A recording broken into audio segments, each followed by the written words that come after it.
此呢，基隆河是有涨潮一个情况，因此你可以看到呢，这个复兴航空在断了几节之后呢，这个有部分的机身机头的部分呢是有。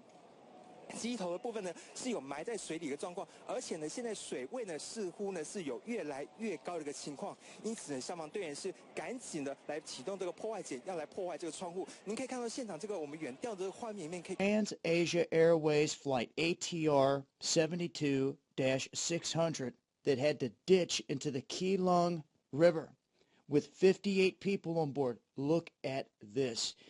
This is absolutely mind-blowing. That plane is completely sideways. I'm not sure I've ever seen anything like this.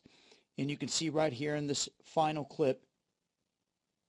So regardless if this guy wants to release the dash cam footage, because I'm sure there's agencies all over the place trying to get their hands on that footage right now, you can see this is going to be obviously unraveling for some time now.